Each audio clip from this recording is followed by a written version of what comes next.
Dragi naši, došlo je vrijeme da i Hrvatska otvori svjetsko prvenstvo nakon, čini mi se, tjedana čekanja, toliko puno utakmica, toliko puno grupa. Došli smo i do zadnje abecedne grupe aktualnog svjetskog prvenstva i utakmice Engleska-Hrvatska. Za vas, Domagoj Starčević i moja malenkost, skupili smo se, nadam se, sa dobrim zvukom, kvalitetnim, bez zujanja, bez nestereja, bez iznenadnih tišina. Tako da evo, stojimo maksimalno blizu mikrofona, možda ćemo malo biti vizualno ukočeniji, ali žrtvovat ćemo svoje već načete kralježnice da bismo vama pružili što bolju kvalitetu zvuka i najavili što nas u biti očekuje u tom otvaranju grupe L i dvoboju između Engleske i Hrvatske. Prije nego krenemo samo utakmicom, Starki, lijep pozdrav, dobrodošao. Pozdrav. Kako si generalno zadovoljan prvenstvom? Znam da si već snimao neke videe, evo meni je prvi tijekom samog prvenstva, ali kako si za sad zadovoljan? Pa jako ugodno iznenađen i izrazito zadovoljan. Ja sam snimao onih prvih par početnih videa najava i onda ste vi preuzeli nakon skupine C, gdje onda mene nije bilo od D do skupine K i onda su krenuli ovi dnevni pregledi i mislim da je moj sad isto bio prvi sad sa Marinom kad smo radili ovu analizu trećeg dana i kako su dani išli. Mislim, na početku, pogotovo nakon one prve utakmice Meksika i Južne Afrike, je bilo to onako na tragu nekako onoga što i očekuješ od svjetskog prvenstva. Onda Južna Koreja, Češka, pogotovo prvo poluvreme si imao isti dojam, onda u drugom poluvremenu te utakmice je postalo to malo bolje. I onda nakon toga svaka utakmica je pružila nešto i kad pogledaš neke i brojke i nekako dojmovno i kad se sve onako sad sleglo nakon prvih 5 dana, ja otkako pamtim malo bolje svjetska prvenstva, a ajmo reći da se 98. ni ja ni ti baš ne sjećamo najbolje. Sjećam se nekakvih emocija i gdje sam gledao i društva i slično, ali daleko od toga da 7-8 godišnjak, da imaš 7 ili 8 godina pa da možeš nešto tu razlučiti. Tako je. Da. I znaš, dvije i druge isto onako malo teže, iako sam tu već malo pogledao nekakve i snimke i nemam baš neki dobar dojam o toj dvije i drugoj općenito o tom prvenstvu. I onda, znaš, imaš to 2006, 2010, 14, 18. Recimo, ovo prvenstvo, ono što sam siguran, je meni znatno bolje i od Katara, za sad, i od Rusije.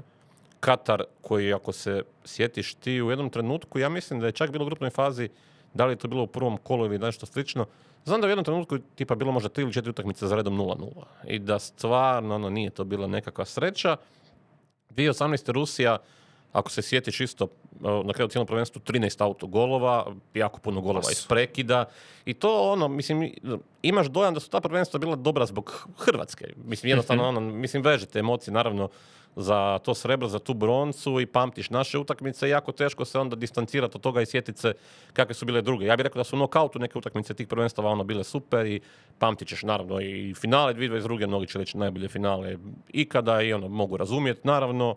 I neke nokaut utakmice od gola Pavarda do imaš puno tih scena koje su ti se urezale u sjećanju s ta dva prvenstva, ali generalno što se grupne faze tiče kako je prvenstvo počelo, ovo mi je najbliže što sam ja vidio, kažem, uz možda tu iznimku 2006. trebalo bi se malo vratiti na te utakmice, imam dosta dobra nekakva sjećanja na tu 2006. Ali ajmo reći da je ovo prvenstvo najbliže nekakvom elitnom klupskom nogometu, ovo što sam ja vidio. Puno različitih filozofija, nekakvih automatizama i mehanizama za koje uvijek misliš da na reprezentativnom nivou se ne mogu odigrati uopće, pa ih na ovoj utakmici vidiš. Isplivalo je puno zanimljivih i mladih individualaca i puno tih nekakvih sukoba filozofija i za mnoge onako to funkcionira. Mislim, Španjolska, Zelnorski otoci najbolji primjer, po meni, jer utakmica gdje su se ovi parkirali u svojih 16 metara i gdje se Vozinja obranio sve što je mogao, ali opet si tu gledao ekipu koja je napravila jedan prekršaj u 90 minuta protiv Španjolske, koja je beskonačno cirkulirala, znači imaš taj nekakav sukob stilova. I tako se dogodilo baš na puno utakmica gdje i one koje su i u Galu, recimo vam reći, Nizozemska, Japan, 2-2, ali potpuno dvije različite filozofije. I sad Iran, Novi Zeland, sinoć što je bilo isto, nakon Novi Zeland, kombinacija sa drugim golom. Šta? Samo ona instanca di Chris Wood priljepljuje loptu za prsa, što nisam vidio, valjda Zlatna Ibrahimovića neko tako lakoćom radi, meni je samo ta scena za ono gledanje na repeat. Tako da, ali generalno, da, slažem se sa tvojim dojmovima, meni isto je baš jako zanimljivo za gledat. Žao mi je meni osobno da nisu termini tako posloženi da mogu više utakmica ispratiti, premda generalno ne nalazim možda toliki problem u tome kao što mi se čini da većina ljudi nalazi.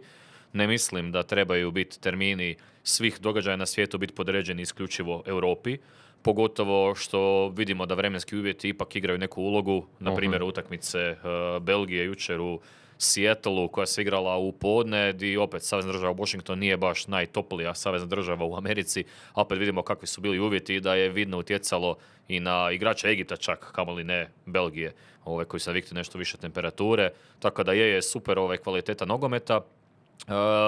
Ono što isto upada u oko da se Europljani kroz ovih prvih 10 utakmica baš ne provode najbolje. Mi da smo rekli drugi najlošiji start, 13 bodova prvih 10 utakmica. Što onda statistički prognozirati za prvi međusobni dvoboj Europljana na prvenstvu, što je utakmica Engleske i Hrvatske? Kome ide prednost?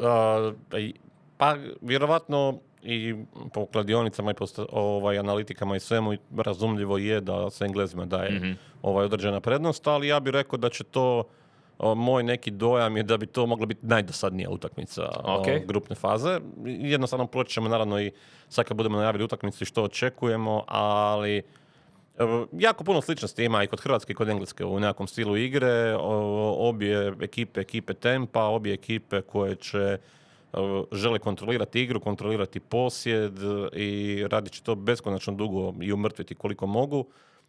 To recimo se vidjelo kod Engleske, čak i u primjeru protiv Novog Zelanda, gdje su izašli sa dosta jakom postavom u prijateljskoj. Tako da ja tu stvarno mislim da gledatelji neće uživati pretjerano u nekakvim potezima i sjajnom nogometu, da bi to mogla biti jedna od ovih utakmica grupne faze koje će neki neutralni gledatelji reći da se može preskočiti. Ako se varam, evo ne znam, mora biti samo nešto out of the box i kod jedne i kod druge ekipe, nekakve ozbiljne greške u koncentraciji, u defenzivi, u nešto što će odvesti utakmicu u kaos, što iskreno ne znam kome manje odgovara. I možda, ja bih rekao da manje odgovara nama, jer pak Englezi imaju par bržih igrača i mobilnih, pogotovo na krilnim pozicijama, koji će i u tom kaosu, ja mislim, bi ipak malo uživjeli, a ovo potpuno mrtvilo koje nekako i očekujem, mislim da to kako god i koliko god se i Englezi dobro snalazili u tome, mislim da to ipak odgovara nama, tako da, evo, možda se varam, ali mislim da za ljubitelje nogometa, da li će biti neka sreća od utakmice, nisam baš siguran. Da, vratit ću se na ovo s čime si u biti započeo, a to je sa koeficijentima. Trenutno se koeficijent na Englesku kreće od 1,67 do 1,79, na Hrvatsku od 4,6 do 5,25, a na remi 3,6 do 3,9. A onda ću povući drugu paralelu. Kad pričamo o svim tim iznenađenjima koje sam rekao, ja stvarno mislim da većina rezultata jesu iznenađenja, jer prosječni koeficijent konačnih ostvarenih rezultata je 4,05 u ovim uvodnim utakmicama, što je meni baš dosta zanimljivo. Samo 3 utakmice su prošle sa koeficijentom ispod 2, to je Meksiko, Južna Afrika 1,48, Haiti, Škotska 1,66 i Njemačka, Curaçao 1,06. Sve drugo je, dakle, konačni rezultat na kladionicama bio 2 ili više, do rekordnih, mislim da je bilo 13 na remi Španjolske i Cabo Verdea, ako ne i više. Ako ne i više. Bacit ćemo oko umeđu vremenu, ajde.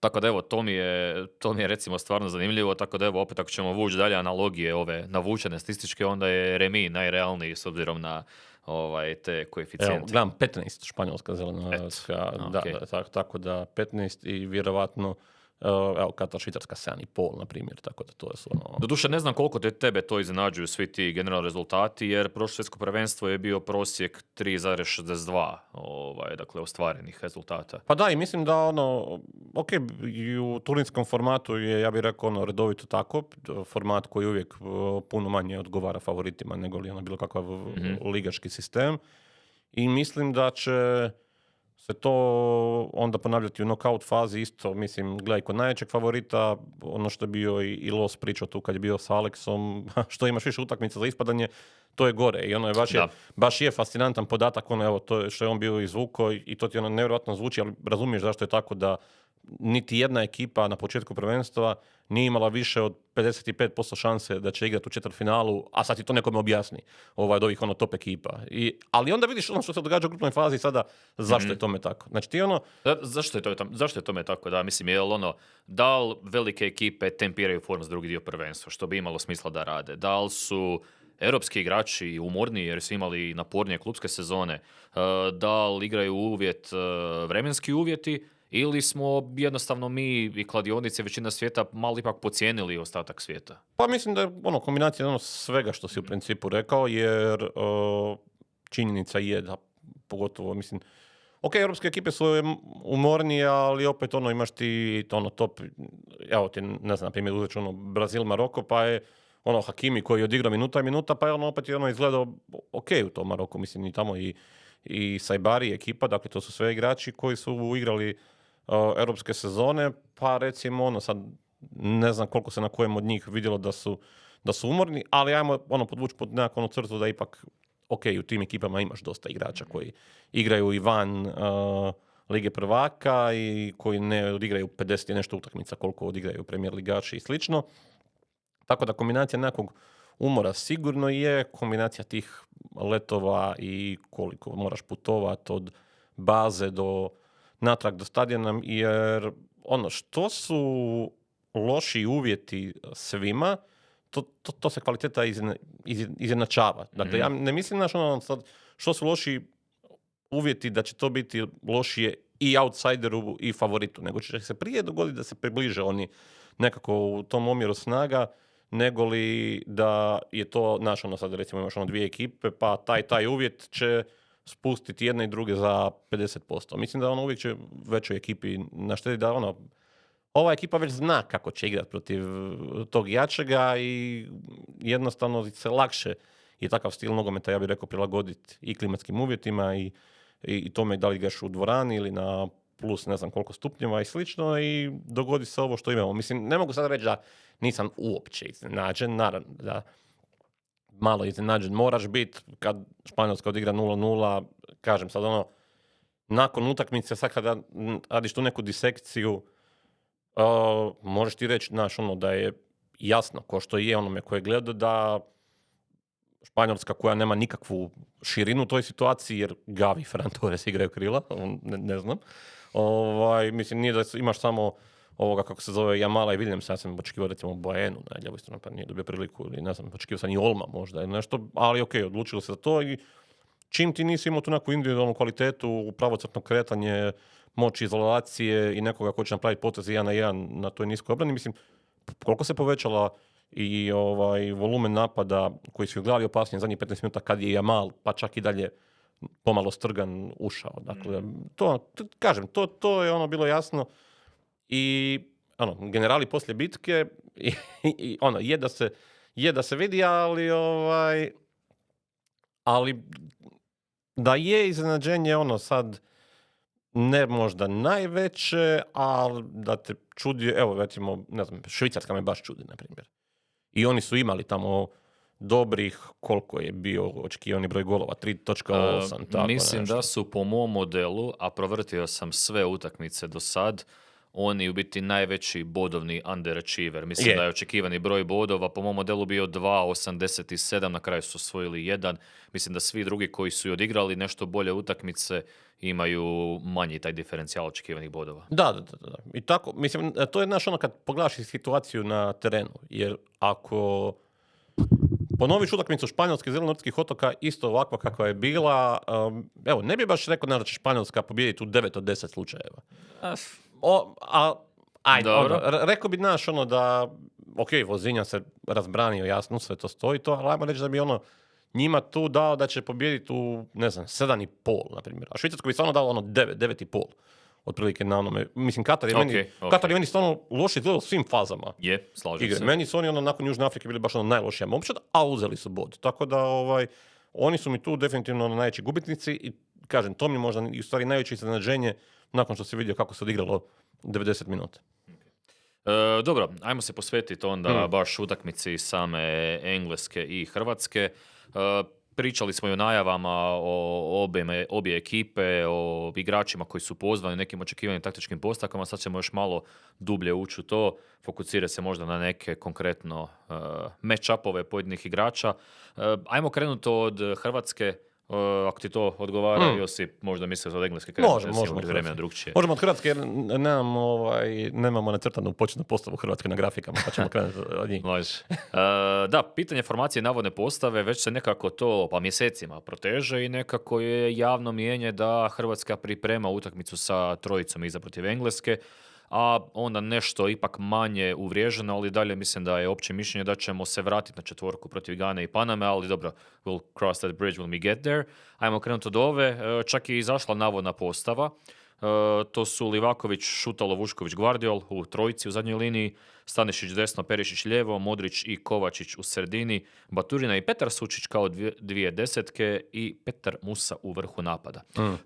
Prvo pitanje, jel vidiš neku mogućnost da je sve ovo tu bila pila naopako i da ćemo istraći sa četvorkom protiv Engleske?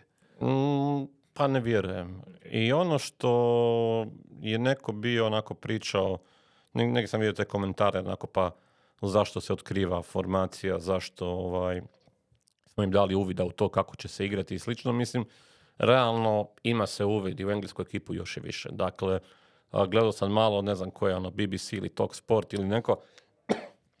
Dakle, oni su, to sam prvi put vidio da je to procurilo u ekipi, ti možeš naći snimke treninga gdje su snimljene akcije njihovih kornera.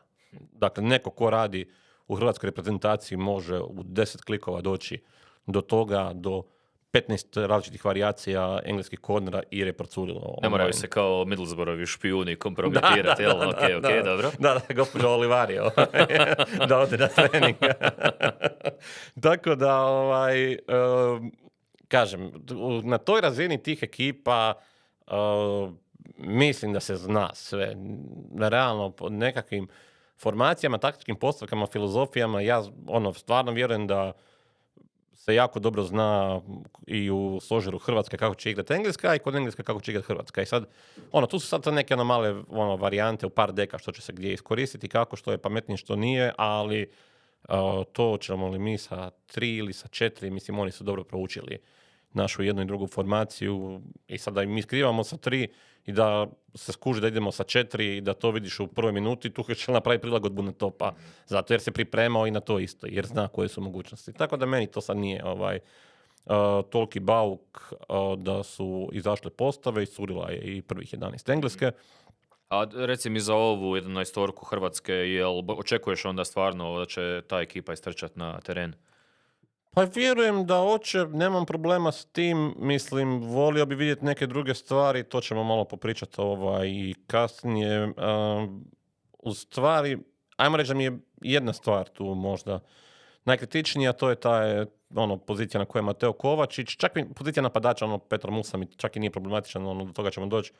Nego kod Kovačića mi je pitanje ključno, jer on u ovom sustavu kojeg mi igramo i kakav igra Engleska, on tu stvarno može biti ključan igrač, a nismo sigurni iz ovih prijateljskih utakmica stvarno koje je on fizičko ispremi. Dakle, ako je stvarno su uspjeli i kroz sad ovaj trening i ove pripreme i ovih nekoliko dana trajanja svjetskog prvenstva dobiti Matea Kovačića koji će fizički biti puno jači nego li smo ga vidjeli na prijateljskim utakmicama i sad si ga ti dobio u nekoj optimalnoj formi, super. Znači, onda nemam stvarno nikakvih problema. Ali ako su njegove noge i dalje ne na baš toj razini trčanja i ako će se brzo potrošiti, onda ti sa Kovačićem gubiš njegov praktički glavni element igre i meni je tu onda on u principu ne pretjerano koristan, pa čak niti da uđe s klupe. Mislim, znači, znamo Kovačić je najveći kvalitet primanje lopte negdje na sredini terena ili negdje niže i probijanje linija driblingom, koje je on u jedno vrijeme bio top 3 na svijetu. Znači, u tome to su stvarno rijetki igrači. To što onda kad dođe do 16 metara pase ili lijebi uputiti udarac ili možda dodavanje pogrešno i tako dalje, to i jesu sad nekakvi drugi problemi, ali činjenica da samo da ti možeš, samo da igrač jednim trkom može izbaciti jednu liniju, možda i više, to je stvarno raritet. I ti onda u situaciji gdje protivnik ima na poziciji duplog pivota i Rajsa i Eliota Andersona, jedan od rijetkih igrača koji može tu naštetiti je elitni Mateo Kovačić. Dakle, to je taj engleski double pivot je jedan od najjačih reprezentativnih, vjerojatno i najjači na svijetu. Onda ti treba igrač s kontra strane koji je najjači na svijetu u nečemu, koji ima neki superstar power. Ovo čemu je na problem, imaš ga. Ok, možda on nije fizički Pa spreman, ali... to. Evo, znači, stvarno... Jel misliš da je onda bolja alternativa da uopće ne igra ako nije fizički spreman ili da ulazi uz klupe od toga da kreće u prvoj... A meni je sad evo, to je sad znaš, možda zakopavam samog sebe u principu, jer bi nekad volio da malo više riskiramo u nekim utakmicama i onda sad ako ja kažem, pa više bi volio vidjeti Petra Sučića na toj poziciji, jer i ja To mislim... sam ti upitao, misliš da postoji mogućnost da je krivo netko dobio informaciju da će Sučić biti na njegovoj poziciji, a Kovačić možda na desetki, premda nije baš da je to igrao dugo. Pa da, nije baš da je to igrao i u principu onda, ako i ganjaš njegovu kvalitetu osvajanja prostora, kako će on na desetki, koji prostor će on osvojiti točno? Dakle, on je tu da prima loptu između linija, što ono... Okay. To sam htio čuti. Nije da je tu najjači. Dakle, ako ne igram, ako Mateo Kovačić nije spreman, onda je Sučić taj koji će po meni lakše i pokriti prostor, ali ako se povuče Kane pa se spusti pod loptu gdje će Bellingham tražiti neku rupu, to je problem. Dakle, ja mislim da će ta kombinacija Kanea i Bellinghama u međuprostoru onako biti dosta problematična i sad to moraju pokrivati Modrić i Kovačić. I sad je pitanje mogu li. Da je Petar Sučić tu, ja bih rekao ok, ali sad kada on nije, sad pitanje stvarno na kojoj razini spreme je Mateo Kovačić, koliko će se Sučić i Baturina, kad se povučemo u onaj blok 5-4-1, koliko će oni tu raditi. Dakle, to je po meni jedini upitnik. Petar Musa je meni sasvim ok rješenje. Ne znam, ja mislim da ga ljudi uglavnom primarno vide kao možda trećeg našeg napadača, ovako po nekakvom rankstu, ali meni ja mislim da je on izabran, ili zašto bi ga ja izabrao u prvih 11. Ja čak isto bi i prije išao možda ili na njega ili na Matanovića nego Budimira. Iskreno čak bi Budimira radije uveo kasnije. Okay. Zašto? Pa čisto zato mislim da ako će on igrati a koliko se stvari stoje oče, igrat će sa Konsom i sa Stonesom kao stoperima, mislim da je Petar Musa mobilniji i vidjeli smo to na prijateljskim utakmicama nego li njih dvojica, iako Matanović je tu isto jako dobar, ok. Ali mislim da je Petar Musa dovoljno mobilan da može u pressingu napraviti program, pogotovo Konsi, jer meni je nevjerojatno da Guehi neće igrati, to je hvala, da. Baš hvala Tuchel. Ali dakle, i Stones i na bekovima i James i O'Reilly, svi su oni izuzetni doelitni igrači koji će u build-upu i koji će izaći sa loptom. Konsa, nije da je katastrofa tu, ali nije ta razina. I onda nekakav pritisak na njega da napravimo tu nekakav oblik presinga da će lopta ići prema njemu pa da Musa skoči na njega. To mi je nekakvo potencijalno rješenje. Druga stvar, mislim da se to ponekad malo i zanemari, a sjetit ćeš se možda nekih utakmica. Vidjeli smo koliko na ovom prvenstvu, pogotovo protiv nekakvog 4-4-2 bloka i općenito nekakvih blokova, smo vidjeli da se događaju situacije gdje jedan od krilnih igrača prođe pa traži loptu u sredinu na daljnju stranu kao daljnju desetku, nešto na vrh 16 metara pa da se opali nekakav udarac. Musa ima top u nogama. Ja bih rekao puno jači udarac od Matanovića i od Budimira i mislim da se tu možda čak i gleda situacije potencijalne da se i njega povuče na vrh 16 metara, na nekakvih 18 metara i da mu se da nekakva šansa da on opali po golu. Dakle, da tu se neće koristiti možda njega ni striktno kao nekakvog čovjeka, recimo prvu stativu će bolje, Budimir će tu biti puno jači od Muse, Matanović isto, ali Musa, ja bih rekao da je on tu solidan u nekakvom pozicioniranju, izvlačenju, da radi jako dobro, da može raditi jako dobar pressing, da ima jači udarac i da se možda cilje na to. I to je meni možda nekakvo rješenje.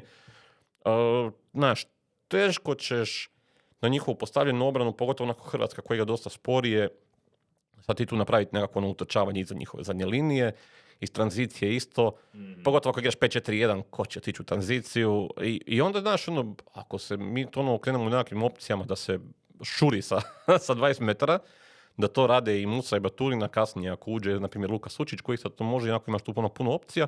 Mislim da je to sasvim legitimno rješenje. Pickford je dobar golman, ali isto nekad kratak za uloviti tako nekakve lopte i to. Tako da, evo, ako je to rješenje, što se tiče te opcije Musa, ja ga pozdravljam. Okay. Ajmo se još dotaknuti Petra Sučića na toj planiranoj desetki. Mislim da smo ga samo jednom vidjeli u reprezentaciji u toj ulozi i to sad u sklopu ovih prijateljskih. Nije da je to igrao Pa u Interu par mislim da utakmica je. rijetko, u Dinamu mislim da nije. Koju vidiš ideju iza toga? Je li to primarno nekakva reaktivno postavljanje ili... Da, mislim, Da. mislim da je to primarno. Mislim, u principu ti on tu ulazi kao ta opcija, ono, kao igrača koji može opaliti, jer može, tako Je. da u napadu ono je isto to možda nekako, ono, sad ispalo da ćemo tamo pucati sa 20 metara. Ne možeš zabiti ako ne pucaš, Pucaš, tako je, poznata tako je, županijska. tako je. Tako da mislim da je do toga, do nekakve i prevencijske obrane kad imaš loptu nogama pa ako se izgubi pa da lakše se nekako napravi neka obrambena tranzicija. Mislim, tu smo najtanji, ono, pogotovo ono, ako odemo visoko naprijed, ako se izgubi, tu Engleska ima nekakvih rješenja i na krilima i bržih igrača nego mi, tako da ono, sve to meni je jasno, ali mislim da je tu Sučić primarno zbog toga, a vidjet ćemo. Možda i budu neke varijacije, realno da će se on povući malo niže, možda i bude nekakvih rotacija. Da li sam odličan Kovačićem ili nešto, ono, možda i to nešto vidimo, kažem, pogotovo jer mislim Da, da za to definitivno imaš prostora sa ovim profilom veznjaka. Da. Tako da se Sučić, ono, rotiraju. pogotovo, ono, mislim, pogotovo je, kažem, je jako koristan u tome da ti zaustaviš s njime nekakvo primanje lopte igrača u međuprostoru, bilo Kejna, bilo Bellingema, tako da, ono, mora biti u prvih 11. Mislim da svi moraju biti u prvih 11 od ovih koji jesu, kažem, mogu vidjeti opciju da nije tu Kovačić, nego da je tu, da je spreman Kramarić, da je on na toj poziciji druge desetke, Okay. a da je Sučić šestica. Mogu čak vidjeti ono što bi ja, na primjer, volio, a što nećemo vidjeti, ako ćemo to možda vidjeti kasnije u drugom poluvremenu, volio bi Marija Pašalića, definitivno. U nekom dijelu utakmice ja znam da je, recimo to je spominjao i naš Duje Granić, da je on bolji igrač kada uđe na zadnjih pola sata i gdje imaš njegove napade u 16 metara na drugu stativu, gdje se jako dobro ubacuje, gdje je jako koristan, zabio ovaj gol Sloveniji na kraju, baš je na umornu utakmicu je ono fenomenalno rješenje, ali da je on u prvih 11 na toj poziciji, dakle zamjena Kovačić-Sučić na poziciji šestice, a da je Marija Pašalić taj, jer vidjeli smo mi njega u nekakvim kombinacijama sa kombinacije trećeg čovjeka trokuta na desnoj strani gdje bi se to moglo izvest, nije baš da imaš možda najbrže igrača, ali recimo ako će se Staničić ubacivati, to je su meni sve legitimne opcije, ja ih očekujem vidjeti u nekom trenutku u drugom poluvremenu od 60 neke minute. Recimo ćemo se prebaciti sad na postavku Engleza. Isto tako, navodna postavka je već izašla, mislim da tu formacijski nema nešto puno upita. Pickford na golu, James desno, O'Reilly lijevo, rekao sam Konsa i Stones stoperski par, Anderson i Rice par pivota. Bellingham i Kane sigurni, sad je ostalo pitanje hoće li na krilima biti Madueke i Gordon, kako je to likt, ili kako se prvo predviđalo Saka i Rashford. Kod Sake u biti mislim da bi bio starter, ali opet bio problem fitnessa i njegove fizičke spreme, ali evo, jel te iznenadila ova postava? Odnosno, rekao si sam, stoperski par, malo da je bilo iznenađenja, a što se tiče krila, jel si očekivao možda ipak drugo navedeni dvojac? Saka još nije potpuno spreman, tako da to mi nije toliko iznenađenje da je tu Madueke. Rashfordu sam se više nadao nego Gordonu, jer me Gordona više strah, tako da nisam baš najsretniji što će Gordon igrati na toj poziciji. I mislim da je tu iz ovih nekako početnih 11 je meni tu nekako logika nalaže da će oni najviše tu tražiti prostora između Staničića i Šutala preko Gordona, jer Gordon je igrao i jedno vrijeme i za mladu reprezentaciju lažnu devetku, igrao je to nekad i u Newcastle, igrao je i krilo, dakle on je ne samo igrač koji može izolacijski probiti 1 na 1, nego jako dobro on utrčava u prostor, nalazi i prostor između linija i mislim da je tu nekako naš potencijalni cilj da on može biti igrač koji će i navući stopera na sebe, da neko onako istrči iz linije pa da ti to Nico O'Reilly napravi pretrčavanje iza njegovih leđa i da se on tu baci, čak i to zna raditi i Declan Rice. Tako da ja vidim tu lijevu stranu Engleske kao njihov nekakav primaran oblik napada. Mislim da je tu Rashford da bi nam bilo možda malo lakše. Mislim da on konkretno i on zna nekad se tamo postaviti na poziciju devetke i slično, ali ja bih rekao da ipak Gordon to radi bolje. Rashford ima neke druge kvalitete, kažem Gordon, nije ga bez sad Barcelona uzela, nije ga toliko platila, bio je onako u dosta dobroj formi i to sam baš malo razmišljao i prije nego što je uopće ovaj sastav izašao od koga šta bih htio vidjeti od Engleza i onda onako uvijek očekuješ Rashford Saka.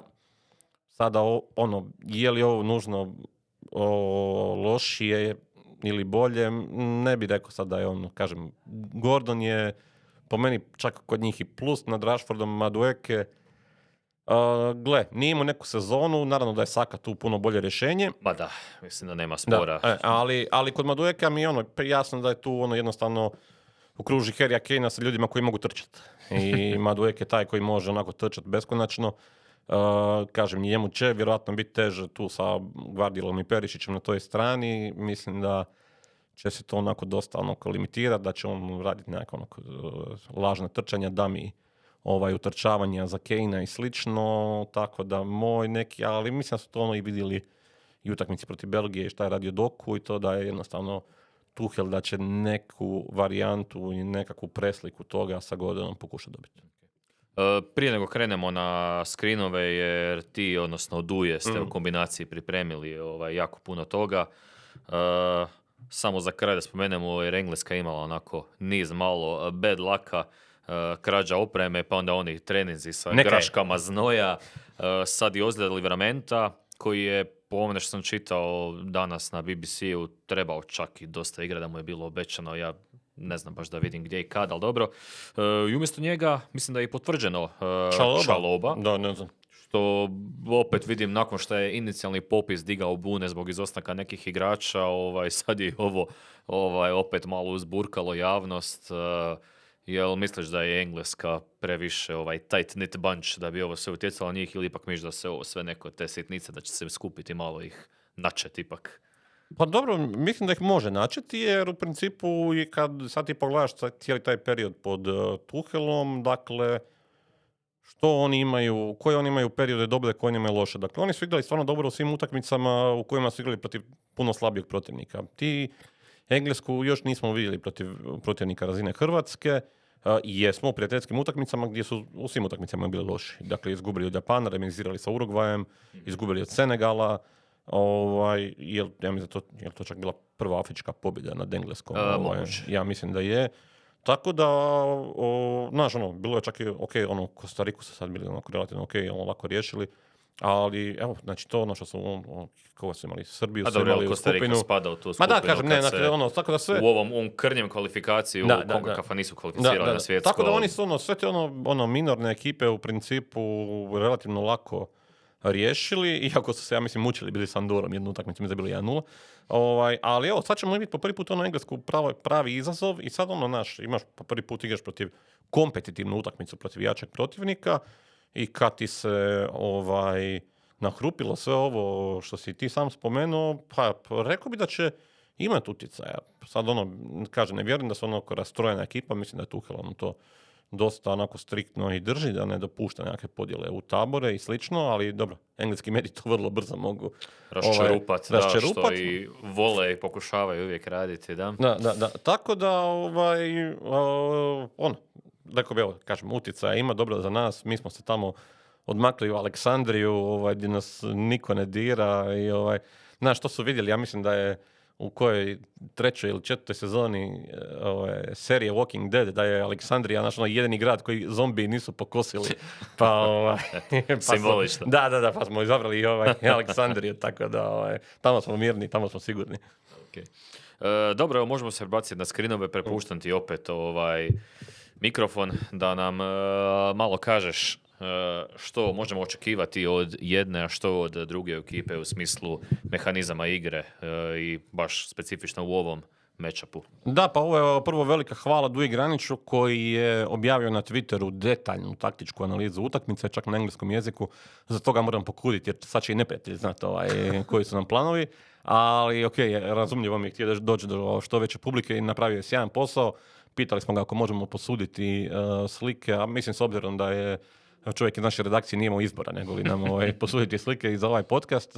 On je to tamo puno još i detaljnije objasnio, ima još i puno više slika i opisa, a ja ću probati, mislim, na laički način možda malo više i objasniti s nekim stvarima, se čak i slažem, ne slažem s njim, pa ćemo u principu se proći u dosta ovih skrinova s utakmica sa Srbijom, ali u principu vidimo na i ovom slajdu, samo ću ih na brzinu prvo provrtiti da ljudi shvate, i ovaj slajd, i ovaj, i ovaj. Vidimo u principu istu stvar, tu di Engleska igra, taj nekakav 3-2-5 u stvari, sa loptom u nogama, i da su tu onda različite kombinacije gdje i krilni igrači stoje tu sa lijeve i desne strane Kane-a koji su vučeni unutra, gdje bekovi daju širinu, ali tu, kažem, postoji dosta rotacijskih opcija u ovim trokutima gdje nekad na nekim utakmicama smo znali vidjeti i Rice-a koji odlazi visoko, pa čak na ovoj poziciji tu odmah pored Kane-a, dok je recimo se bek uvlači unutra, a krilo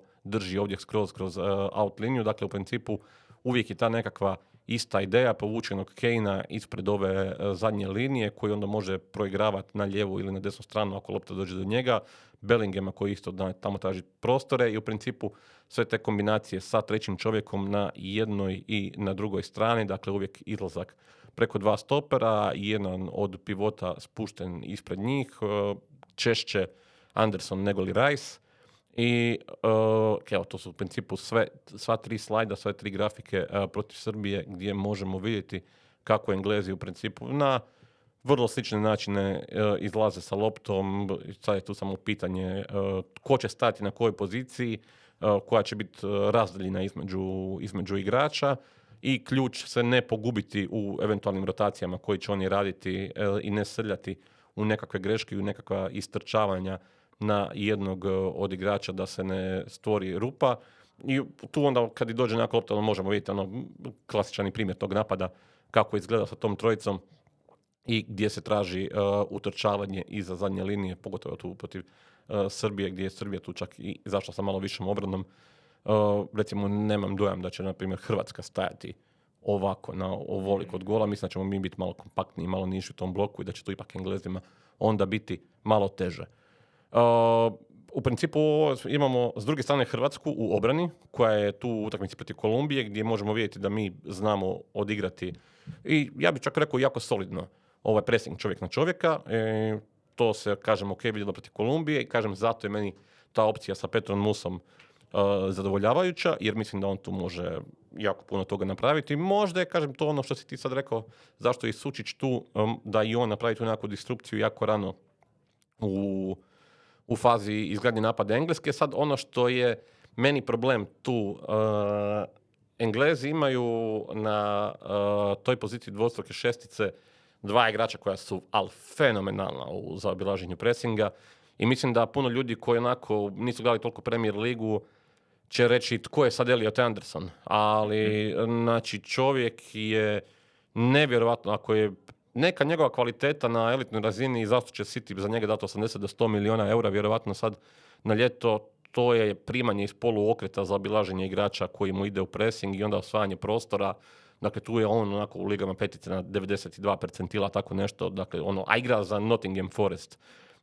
Tako da on je tu stvarno izuzetno jak i tu ćemo morat biti jako oprezni da nam on ne napravi nekakav nered, to je da se neko pretjerano ne zaleti na njega, a da je Anderson lako izbaci i u svoj prostor kroz sredinu terena, jer po tim nekakvim progresivnim nošenjima lopte i tome koliko on osvoji prostora je tu jako, jako dobar. I Rice isto, s time da Rice ima i kvalitete i odvlačenja igrača i rekao bih i dosta boljih dodavačkih rješenja od Andersona, plus izvodi odličan prekid, ima i bolji udarac i slično. Ali kažem, Anderson, igrač nevjerovatnog voljnog momenta, nevjerovatnih i defensivnih sposobnosti, što ćemo kad budemo malo i o hrvatskom napadu prikazivali grafove, u toj izgradnji njihovog napada i u našem pressingu, ako ćemo ga igrati, je to nešto na što bi ja definitivno bio jako, jako oprezan. Ovdje možemo vidjeti i Hrvatsku kada nije u pressingu, kada se povuče taj blok 5-4-1. I sada, tu će biti sad to pitanje koliko ćemo uspješno zatvarati igrače koji će primiti loptu između linija. hoće li to biti Kane, hoće li to biti Bellingham,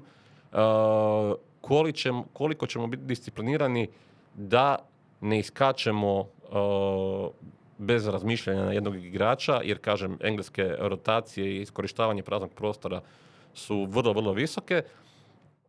I problem kod tog našeg bloka i tamo gdje je Engleska tanka, mi u principu nemamo rješenja, a to je da u tranziciji jednostavno iz ovakvog 5-4-1 bloka je jako teško otići u tranziciju, plus nemamo baš ni igrača koji to mogu napraviti na nekoj visokoj razini. Perišić možda, ok, toliko godina, ali ajde.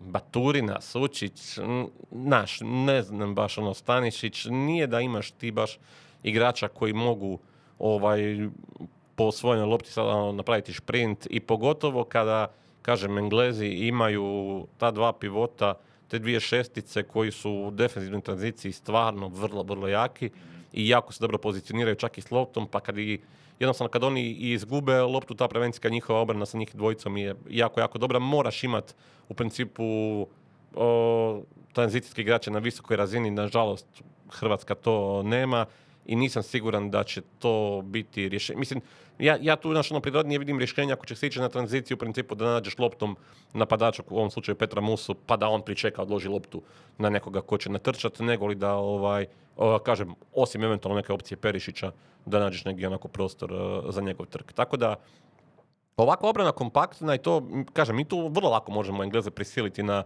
beskonačnu cirkulaciju lopte.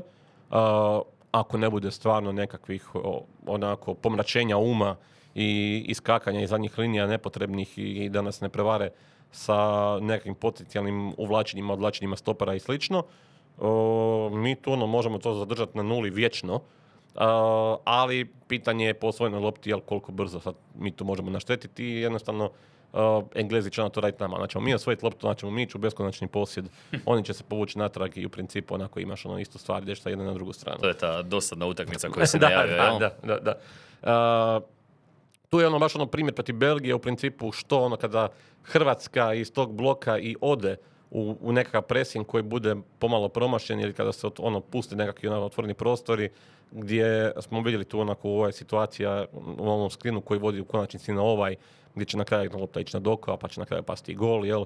I slično tome. Dakle, otišao sam malo previše. Dakle, ono što se stvarno mora paziti, pogotovo jer za razliku od Belgije, tu Engleska ima još jače igrače koji mogu primiti loptu pod pritiskom, zaokrenuti naš vesni red i otvorit će se onda prostor za Gordona ili s druge strane za Maduekea koji su, niti jedan od njih nije Doku, ali i jedan i drugi mogu raditi probleme. Mislim, meni je ova utakmica protiv Belgije konkretno, ljudi gledaju kao problem, meni prije 60 minuta što smo igrali, pa ja i nisam vidio nekakvih baš prevelikih problema. Utakmica koja je vrlo lako mogla otići 1-1, da Courtois nije obranio ono što je obranio.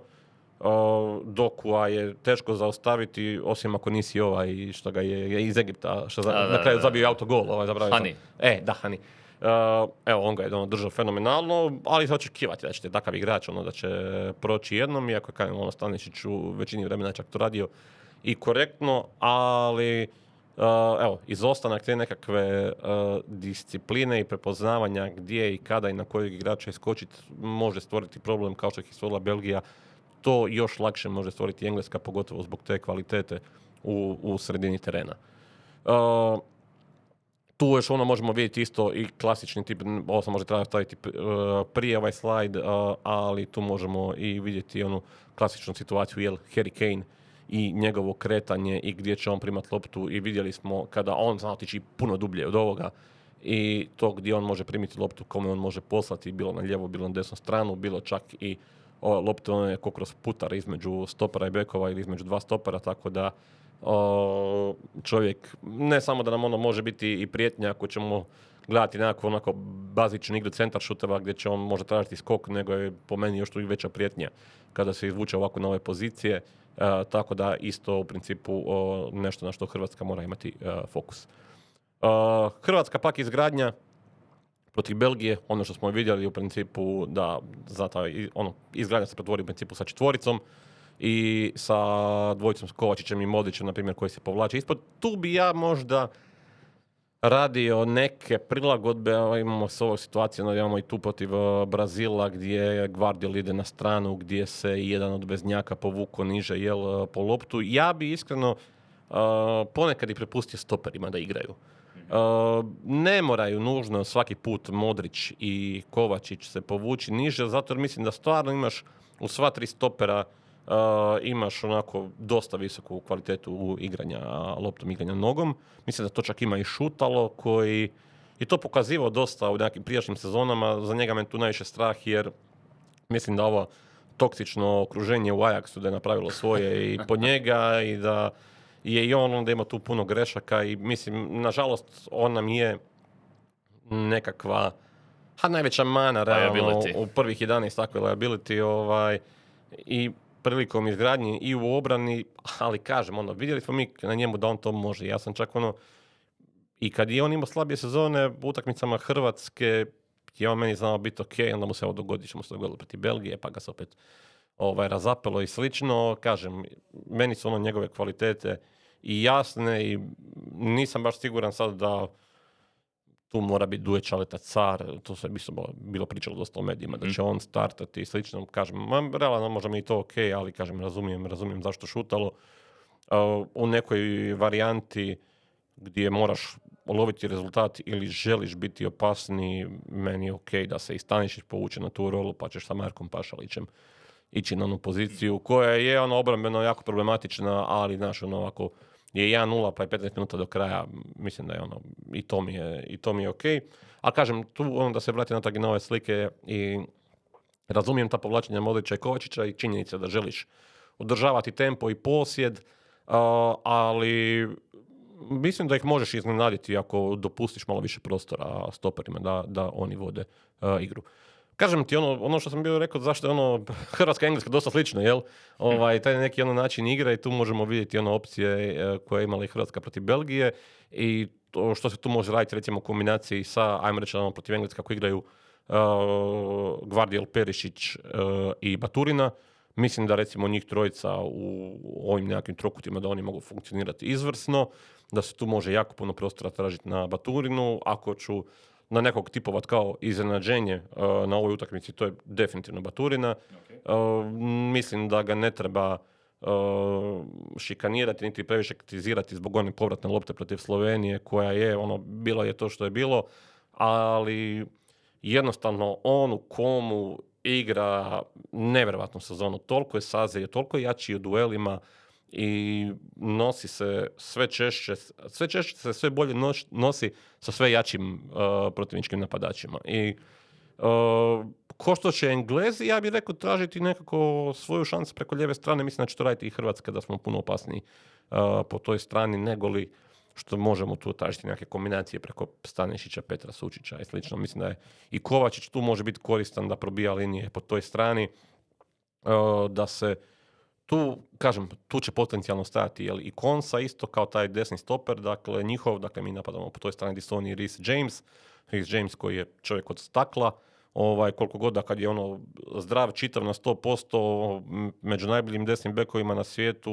ali koliko je Reece James puta bio 100% u životu, tako da, u principu, kažem, tu se vidi da su tu nekako čak i slični obrazci napada i naši i njihovi, a i kod naših da znamo i napraviti brojčano preopterećenje na jednoj strana i onda tražiti dijagonalu. I to ono što sam pričao, da se na ovom prvenstvu događa jako često, u principu da se nalaze te dijagonale na drugu stranu, na drugu desetku, gdje se onda ide na udarac. Kažem, ja bih samo volio da naši se ne libe opaliti onda iz tih situacija. Tu možemo vidjeti protiv Brazila i ovu situaciju. U principu, ok, ova je malo drugačija, jer smo tu još tu smo već ovako napredniji, ovdje još na početku, ali u principu da preopteretimo jedan dio terena, da navučemo njihove igrače i da se nađe slobodan igrač po dijagonali. Tako da, kažem, Engleska ima tih nekih problema koje, nažalost, mi ne možemo iskoristiti.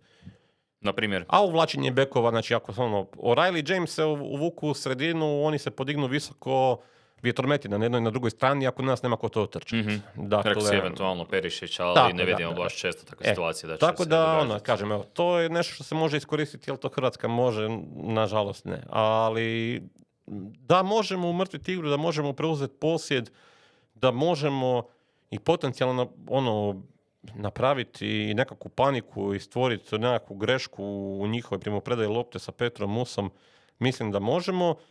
Prvenstvo je pokazalo do sada da je podložno iznenađenjima. Ja ne bih rekao da je bilo iznenađenje da Hrvatska recimo 0-0 odigra sa Engleskom. Pa da, slažem se. Pobjeda bi bila blago iznenađenje, Slažem se. ali vidjeli smo i puno veća.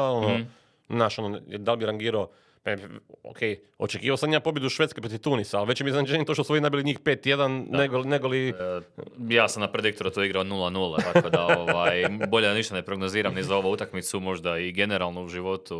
Ali, dobro, kad smo vidjeli na kraju od tuniškog navijača što je sve napravio Sabri Lamouchi u toj utakmici i da je čovjek zasluženo dobio pedalu, možda da i nije toliko iznenađujuće. Da. Dakle, da se vratimo na ovo i da nekako sumiramo sve ovo što si izvrsno izvukao, odnosno objasnio i ti i Duje, da. Engleska neke slabosti ima, ali ono u biti, što sam ja izvukao iz svega što si pričao, način na koji u biti ćemo i najvjerojatnije zaprijetiti je preuzimanje posjeda i te kombinacije preko naše lijeve, njihove desne strane. Da. Tranzicija, rekao si, nije izvjesna. Teško. Visoki pressing na tu njihovu zadnju liniju u izgradnji ima nekog smisla. Sad je isto pitanje koliko smo mi onda dobri u negativnoj tranziciji da pokrivamo taj prostor, jer sa tim njihovim krilnim igračima i bekovima dosta se lako taj široki obrisani prostor iskoristi.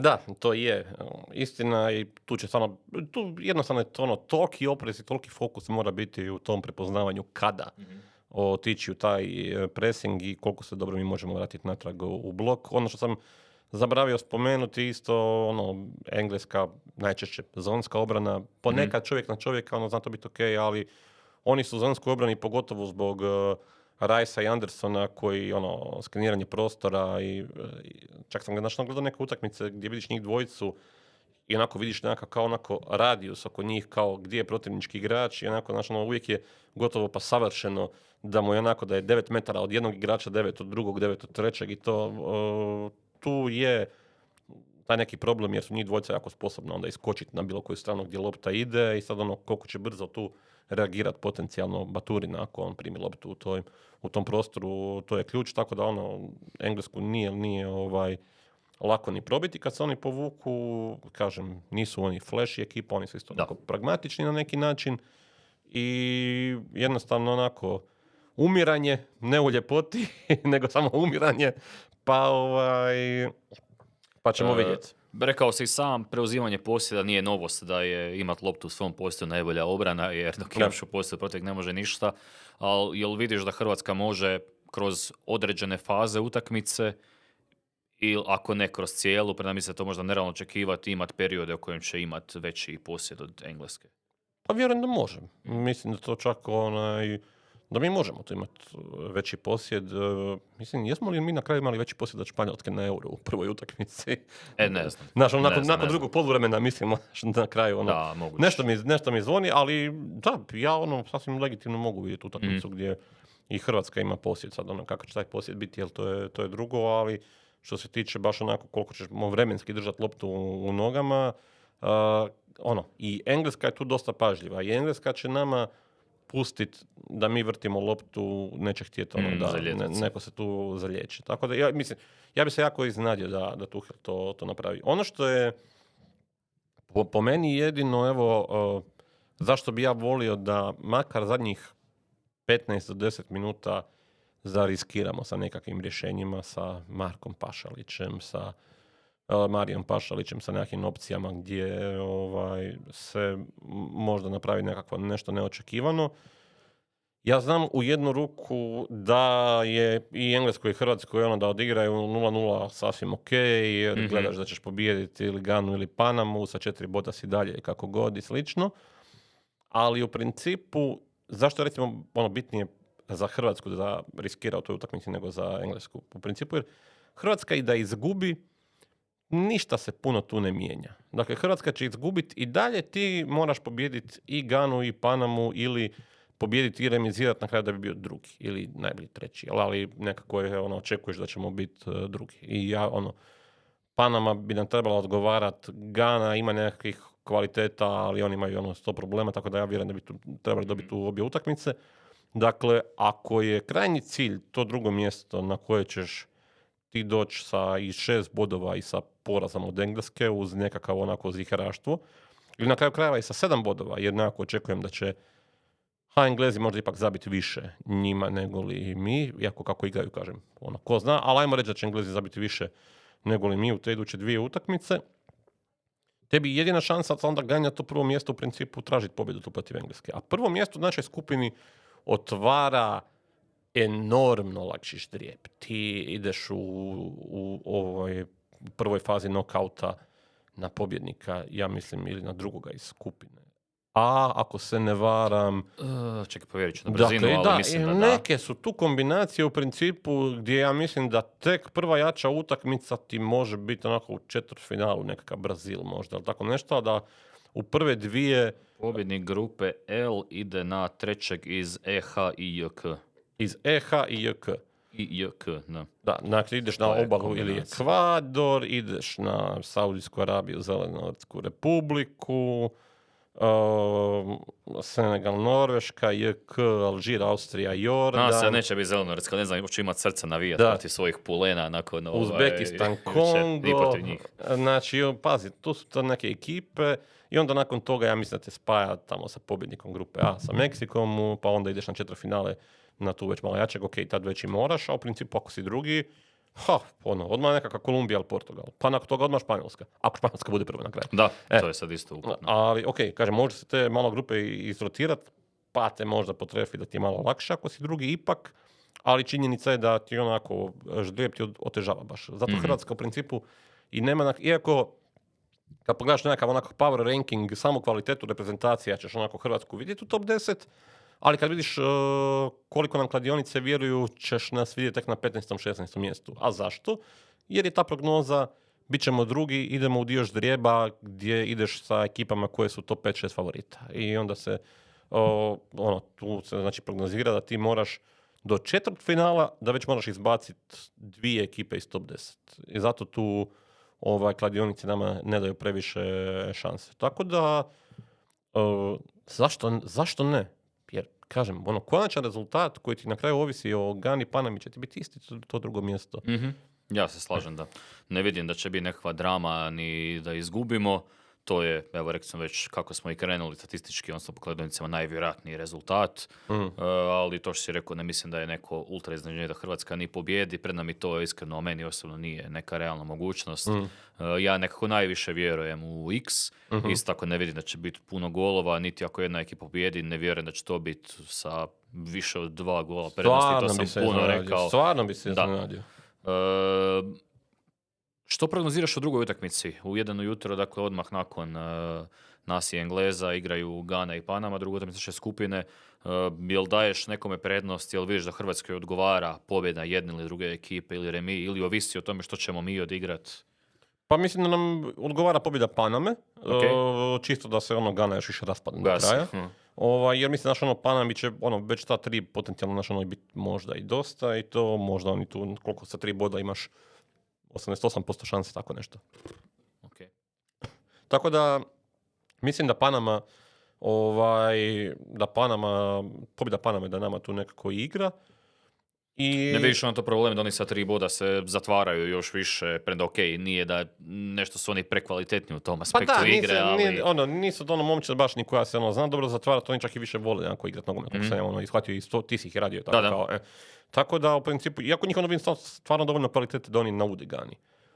Gana koja je baš u jednoj katastrofalnoj formi, koja ima toliko puno poraza, koje se njano danima pred prvenstvom onako tupi onaj podatak da su zadnji put top 100 ekipu, a da nije mali, dobili 2022. kad su Južnu Koreju, dakle, 4 godine ti u svim prijateljskim utakmicama, plus sve ovo što imaš nekakvu Nigeriju, to nikog nisi pobjedio, nisi kvalificirao na Afkon, mislim, bože moj. Tako da, Gana, meni tu ne uljeva neko povjerenje, kažem, oni do tog trećeg susreta se može dogoditi Tunis situacija. Ako ti ovi naškode i tu mislim da će se možda malo i ljudi bi se mogli iznenaditi kako bi Panama mogla izgledati u toj utakmici protiv njih, a pak s druge strane mislim da će oni da oni tim nekakvim fitom nama dosta odgovaraju. Da, u principu, to je nešto, to mi stvarno gdje bi se oni mogli zaletiti na taj neki naš posjed, gdje bi oni mogli malo skočiti previše na to što smo, mi idemo u nekakva beskrajna dodavanja, a čak i ako se povuku, ovo što si ti rekao, taj neki nikakav kompaktni blok je pun rupa, tako da meni to sve okej. Dobro, mislim da smo dosta dobro pretresli jedne i druge, ne znam imaš li još što za dodati? Pa ne, ovo je jedno tvoj neki još zadnji dojam, s obzirom sam ja većinom vremena pričao. Prepustio sam ti posjed, mislim s razlogom jer si stvarno pripremio jako dobru analizu jedne i druge ekipe, tako da više manje mogu potpisati sve. Mislim da će ovako iz taktičkih finesa utakmica biti zanimljiva, što u prijevodu znači da će nekome, većini gledalaca, biti dosadno, što si rekao i sam. Stvarno očekujem tvrdu utakmicu, stvarno bi me znadalo da bude to otvoreno, puno golova, da jedna i druga momčad nešto previše riskira, jer neko nas nisu ni jedna ni druga ekipa, ni jedan ni drugi izbornik uopće navikli na to. Ja mislim da Englezi jesu favoriti. Kod nas iz nekog razloga postoji taj neki antagonizam prema Englezima koji se proglašava bahatima i arogantnima, dok s druge strane isti ljudi koji idu sa takvim istupima u javnost onda nas uzdižu u nebo, bez obzira što mi imamo sjajne rezultate iza sebe i što smo zasluženo osvojili 2 medalje za svjetska prvenstva. Opet mislim da je individualna kvaliteta na strani Engleza, da to potvrđuju više manje svi parametri, ali eto, ono s čime smo počeli možemo i završiti. Ovo je za sad prvenstvo iznenađenja, pa neka se nastavi u ovoj utakmici. Martin Maturina. Tako. 1-0. Eto, to bi onda bilo to. Dragi gledatelji, hvala još jednom svima. Nadam se da nije bilo problema sa zvukom. Da.